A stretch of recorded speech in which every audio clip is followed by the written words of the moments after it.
सारे बच्चे कि ये जो क्वेश्चंस हैं सारे क्वेश्चंस बोर्ड एग्जाम में आए हुए हैं, सीबीएसई बोर्ड एग्जाम में आए हुए हैं और सारे क्वेश्चंस अपने में इंपॉर्टेंट हैं।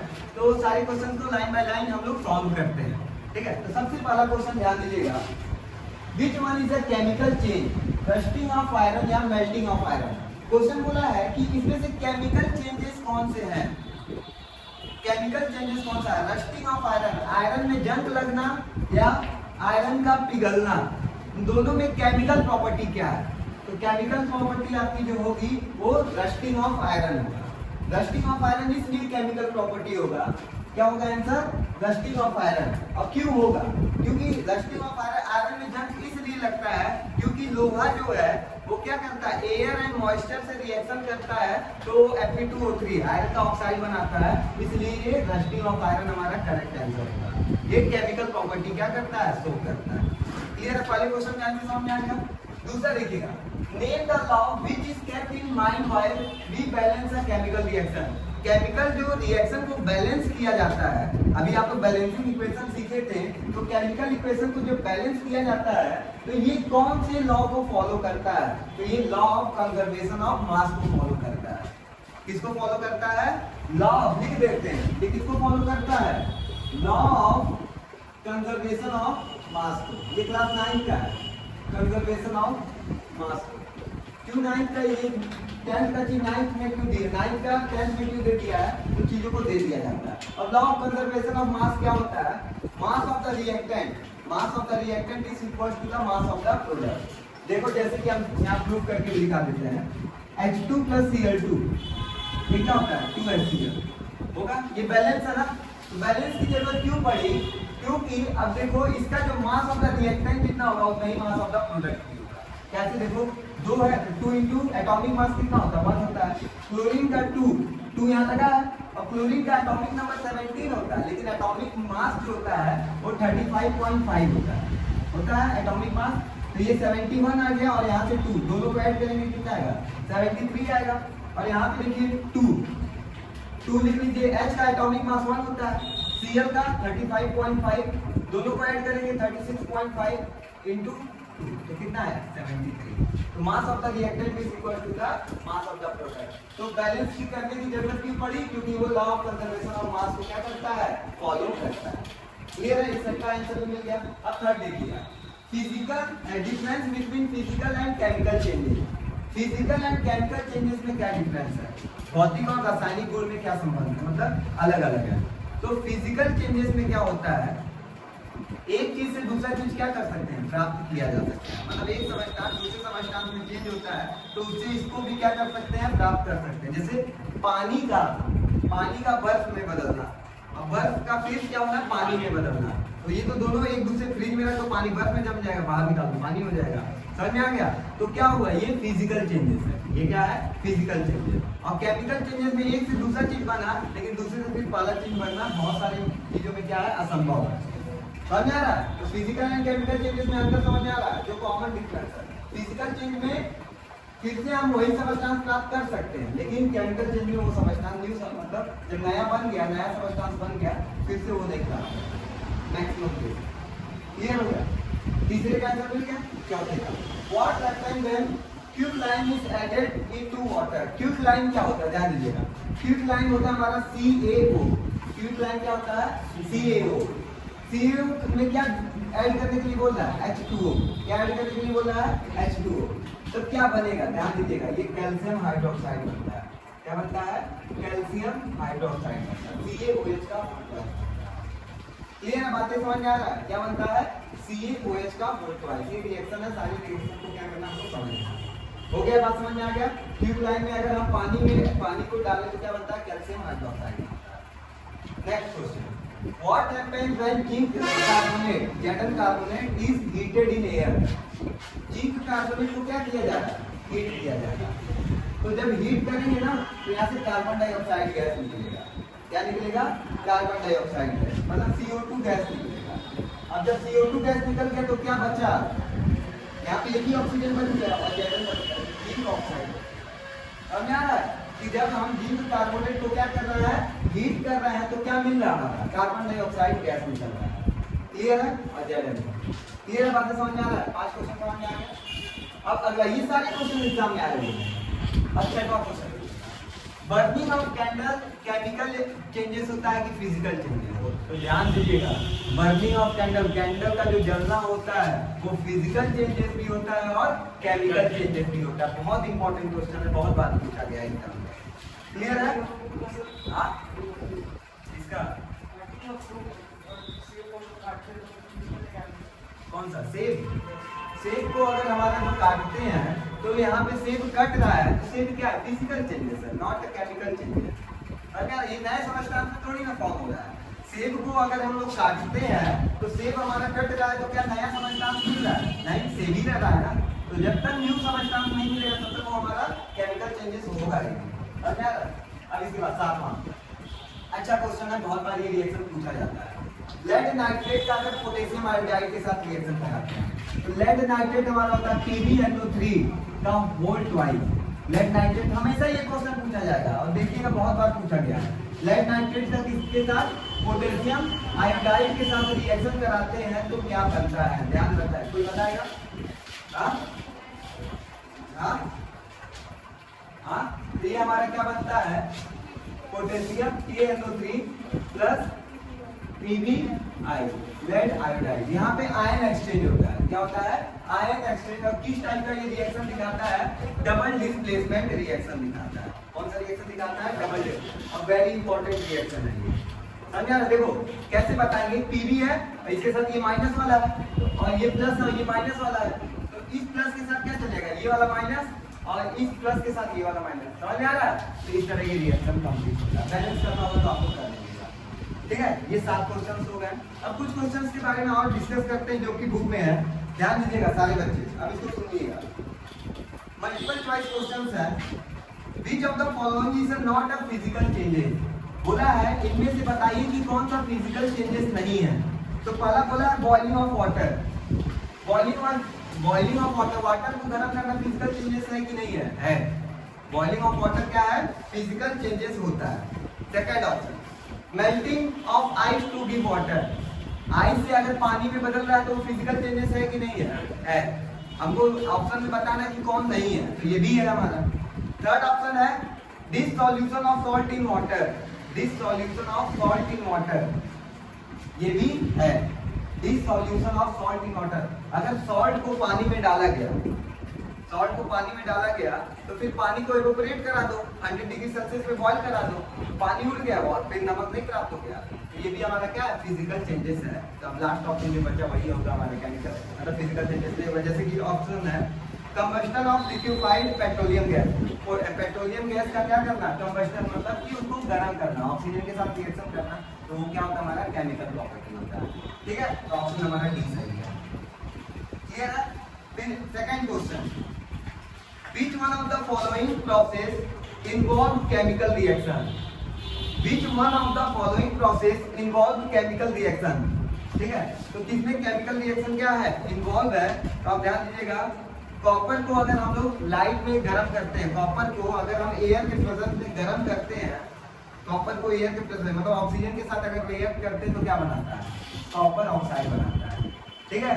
तो ये हमारा क्या है? Chemical reaction. और एक क्वेश्चन पूछते हैं, आप लोग ध्यान दीजिएगा, सारे बच्चे ध्यान देंगे, ये इंपॉर्टेंट क्वेश्चन है। एनसीईआरटी का क्वेश्चन नंबर 14 है। एक सबस्टांस एक्स है, सबस्टांस कौन सा है? सबस्टांस एक्स है जो कि ब्राउन कलर का है। किस कलर का है? ब्राउन कलर का है। सबस्टांस एक्स है जो कि किस कलर का है? ब्राउन। उसको एयर में हीट करते हैं, कहाँ पे? एयर में जलाते हैं, एयर में जलाते हैं तो सबस्टांस वाई मिलता है। क्या मिलता है? वाई मिलता है, जो कि किस कलर का होता है? ब्लैक कलर का होता है। किस कलर का है? ब्लैक कलर का है। तो बताइए एक्स और वाई क्या है? बताइए एक्स और वाई क्या है? क्वेश्चन समझ में आ गया? सबस्टांस एक्स है जो कि ब्राउन कलर का है, उसको एयर में जलाया गया तो सबस्टांस वाई मिला। तो बताइए एक्स और वाई क्या है? तो जो सबस्टांस एक्स होता है वो हमारा कॉपर होता है। कॉपर ब्राउन कलर, कॉपर का तार देखिए हो घर में, वो ब्राउन कलर का होता है। जब उसको हम लोग गर्म करते हैं, कॉपर को जब हम लोग ऑक्सीजन के साथ रिएक्शन कराते हैं तो क्या बनता है? Copper oxide. क्या बनता है? Copper oxide. तो कॉपर ऑक्साइड किस कलर का होता है? ब्लैक। या आप लोग ये भी नहीं समझते तो ये समझो कि जब आपका जो कॉपर का तार जल जाता है तो किस कलर का दिखता है? ब्लैक कलर का दिखता है। बातें समझ में आ रहा है? तो ये हमारे कुछ सबसे इंपॉर्टेंट 10 क्वेश्चन है जो कि बोर्ड एग्जाम में छोटे नंबर पे पूछे जाते हैं पहले तक के साथ। ठीक है, तो सारी क्वेश्चन बोर्ड एग्जाम में पूछे गए और सारी इंपॉर्टेंट क्वेश्चन। ठीक है, तो यहाँ तक क्या भी आगे और यहाँ पे ध्यान दीजिएगा, important question for displacement reaction. Displacement reaction के लिए कौन कौन से क्वेश्चन इंपॉर्टेंट होते हैं? तो बोलेगा कि एक हमारा जिंक का क्या है? मग है। किसका मग है? जिंक का मग है। ठीक, और इसमें हम एक सोल्यूशन डालते हैं। किसका? इसमें एक सोल्यूशन डालते हैं कॉपर सल्फेट का। कॉपर सल्फेट का सोल्यूशन डालते हैं। जिंक का मग है। मग किसका है? जिंक का मग बना, जिंक से बना हुआ मग है और उसमें कॉपर सल्फेट डालते हैं। तो क्या होगा? तो ध्यान दीजिएगा, तो क्या हम डाल सकते हैं क्या जिंक के मग में कॉपर सल्फेट? तो हम लोग नहीं डाल सकते। अब कहेंगे सर ये क्यों नहीं डाल सकते हैं? आंसर को जस्टिफाई कीजिए। तो जिंक का मग है और कॉपर सल्फेट का सोल्यूशन है, तो जिंक हाई रिएक्टिव होता है। High reactive metal less reactive metal को क्या करेगा? रिप्लेस करेगा, ZnSO4 बना देगा और कॉपर रह देगा। तो यहाँ पे इसलिए हम लोग क्या करते हैं? जिंक का मग में कॉपर सल्फेट नहीं डाल सकते। अब इस क्वेश्चन को एक और तरीके से पूछते हैं कि अगर जिंक के मग में हम लोग कॉपर सल्फेट डालते हैं तो कॉपर का कलर क्यों फेड हो जाता है?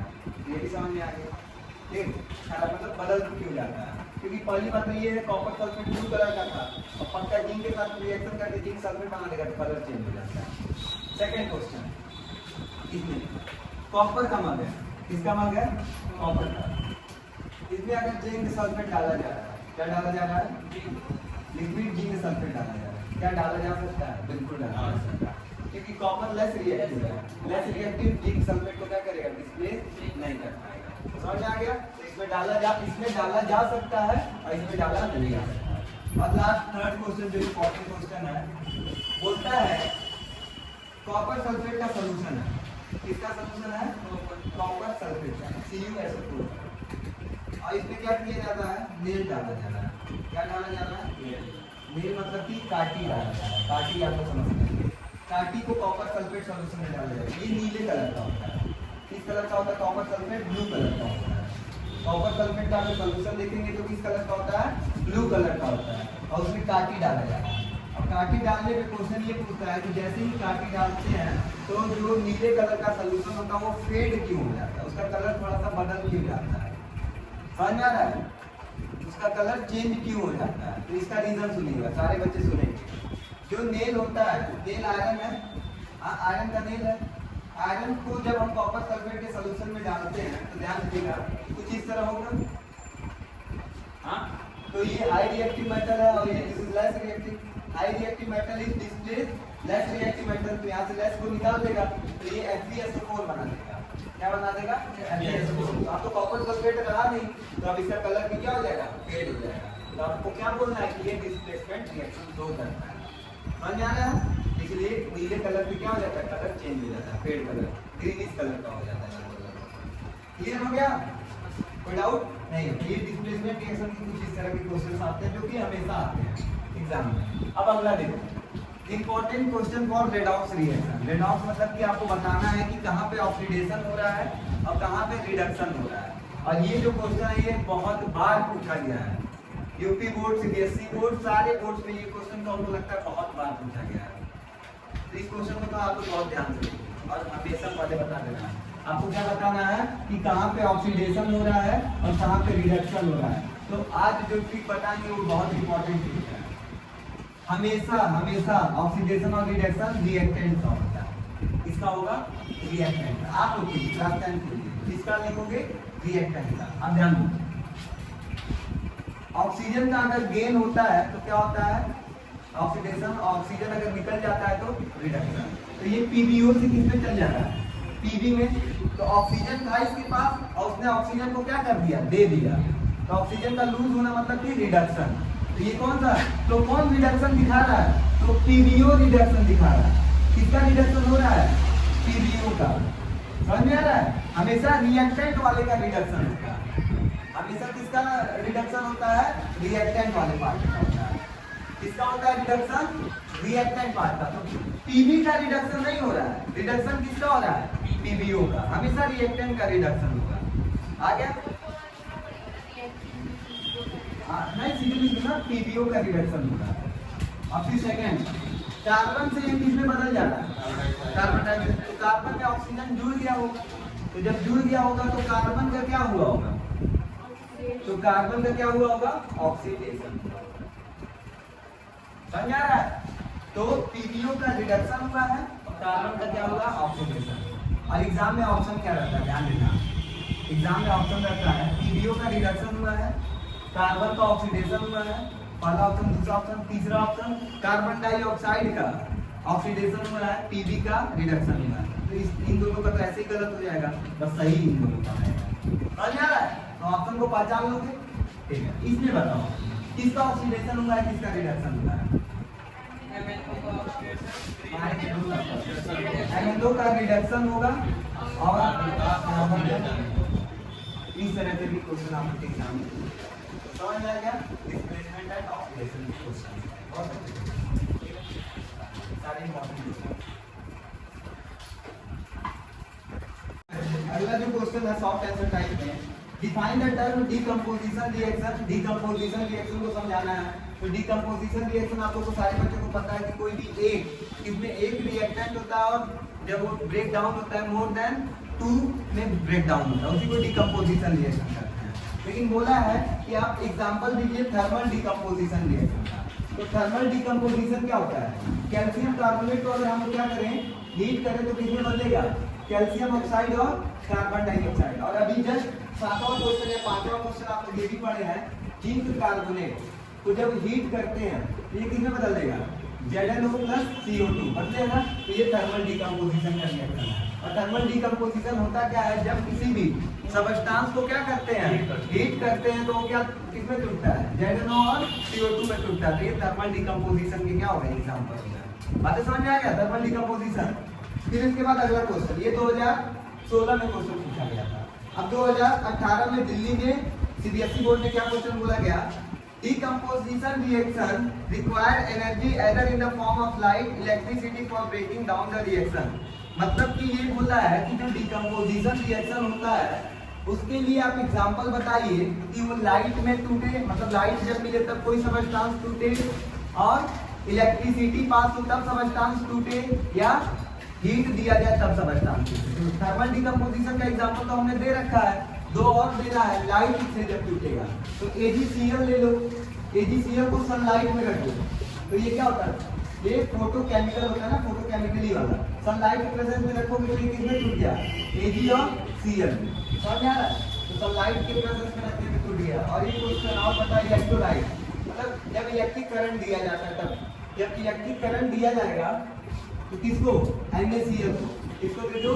NaCl को। तो ये Na प्लस और Cl माइनस में क्या हो जाता है? टूट जाता है। क्लियर बात समझ में आ रहा है? तो ये हमारा क्या होता है? जब इलेक्ट्रिक करंट दिया जाता है तब ये टूटता है। आयन इसको क्या बोलते हैं? Electrolysis decomposition reaction. आ गया। फिर इसके बाद थर्ड क्वेश्चन है, state the law of conservation of mass. Law of conservation of mass क्या होता है? अभी जस्ट आप लोगों को बताया गया, mass of the reactant is equal to the mass of the product. Clear है? Mass of the reactant is equal to the mass of the product is called law of conservation of mass. और एक चीज और, mass neither be created not be destroyed. Mass को हम लोग कभी create नहीं कर सकते हैं और कभी भी हम डिस्ट्रॉय नहीं कर सकते हैं। बस क्या कर सकते हैं? एक रूप से दूसरे रूप में क्या किया जा सकता है? चेंज किया। क्लियर बात समझ में आ गई? बस इसके बाद बोला गया है कि when copper wire, कॉपर का तार है, वो copper wire was left in silver nitrate solution for some time। मतलब सिल्वर नाइट्रेट का एक सोल्यूशन है AgNO3, ठीक है? तो कॉपर का वायर है, जब AgNO3 में डाला जा रहा है तो Ag को क्या करता है? डिस्प्लेस कर दे रहा है। तो बोला है कॉपर नाइट्रेट और ब्लूइश ग्रीन कलर। तो ये कॉपर नाइट्रेट का ब्लूइश कलर क्यों मिल रहा है? क्या ये बोल दे रहा है इसको क्यों डिस्प्लेस कर दे रहा है? तो कोई आंसर दे सकता है? क्वेश्चन सुना करिए। कॉपर का वायर है, जब इसको AgNO3 में डाला जा रहा है तो क्यू इसको क्या कर दे रहा है, डिस्प्लेस कर रहा है। कोई ऑप्शन तो displacement reaction, high reactive metal displace the less reactive metal. समझ आ रहा है, ऑप्शन समझ में आ गया आंसर। तो हाई रिएक्टिव मेटल डिस्प्लेस कर रहा है किसको, लेस रिएक्टिव मेटल को, इसी को क्या करते हैं हम, डिस्प्लेसमेंट रिएक्शन लिखते हैं। क्लियर है, ये भी आप लोग का आंसर हो गया। और बोलता है ब्लूइश कलर का मिलता है, और ये किस कलर का होता है, इस सॉल्यूशन किस कलर का होता है, ब्लूइश कलर का, और ये कॉपर नाइट्रेट का होल ट्वाइस होता है, ठीक है, ब्लूइश कलर का होता है। किस कलर का होता है, ब्लू कलर का। और ध्यान दीजिएगा मैक्सिमम केस में जहाँ पे भी कॉपर होता है तो किस कलर का होता है, ब्लू कलर का होता है। और जहाँ पे भी कॉपर होता है वो किस कलर का होता है, मैक्सिमम केस में ब्लू कलर का होता है। अगला क्वेश्चन इंपॉर्टेंट है, हमेशा पूछता है। अगला क्वेश्चन इंपॉर्टेंट है, क्वेश्चन सुनिएगा। 2 gram of ferrous sulphate, 2 gram of ferrous sulphate. तो फेरस सल्फेट क्या होता है भाई, FeSO4।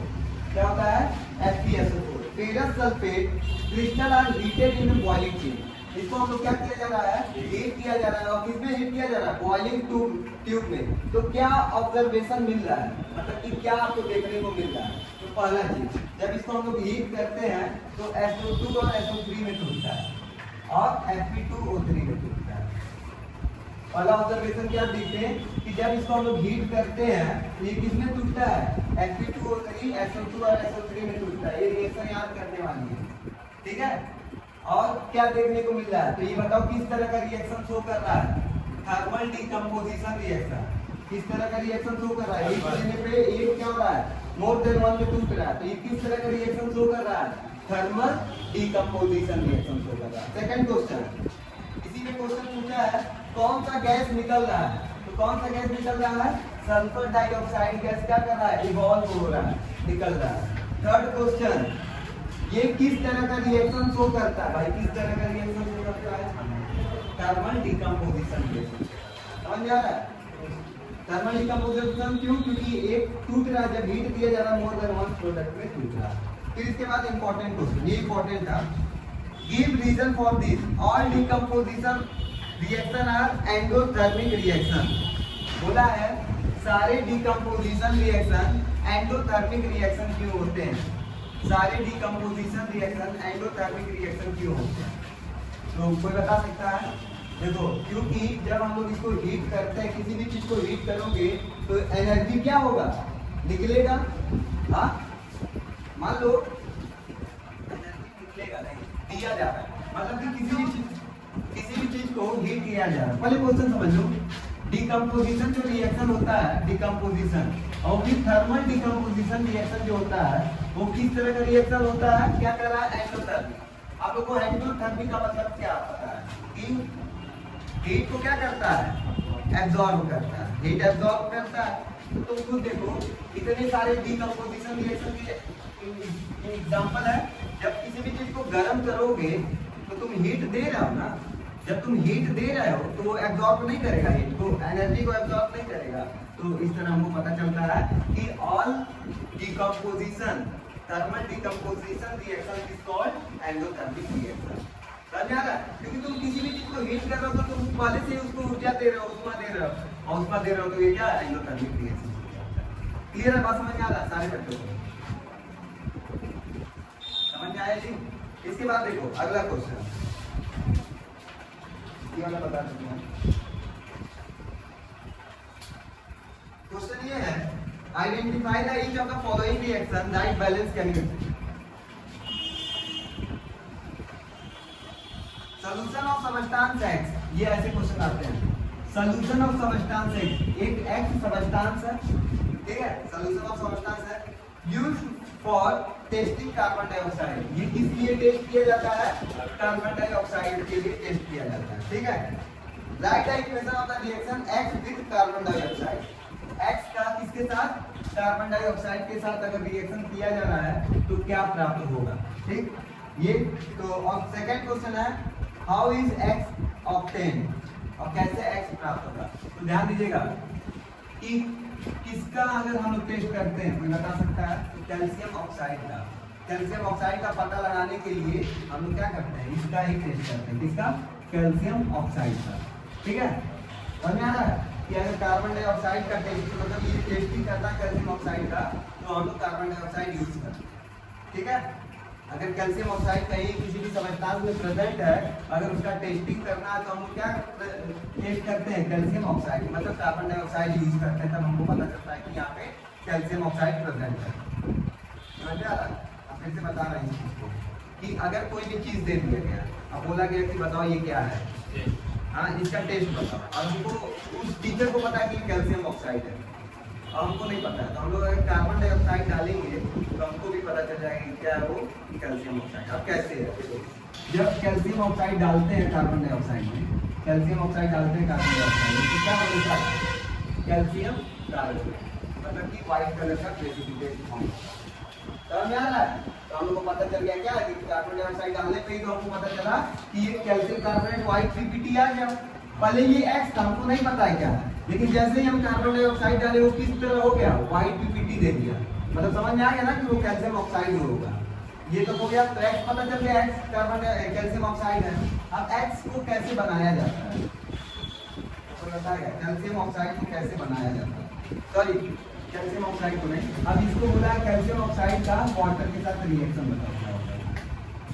सेकंड क्वेश्चन कि जो हमारा एक्स है उसको वाटर में अगर डाला जाता है तो क्या बनता है, तो बताएगा, अभी जस्ट बताया हाँ CaOH का होल बाय। आगे पीछे ही क्वेश्चन अभी बताया गया था कि कैल्शियम ऑक्साइड अगर वाटर के साथ रिएक्शन करता है तो क्या बनाता है, कैल्शियम हाइड्रोक्साइड। यहाँ तक क्वेश्चन समझ में आ गया, तो लगभग 10 क्वेश्चन से ऊपर हो गए इस चैप्टर के, ठीक है।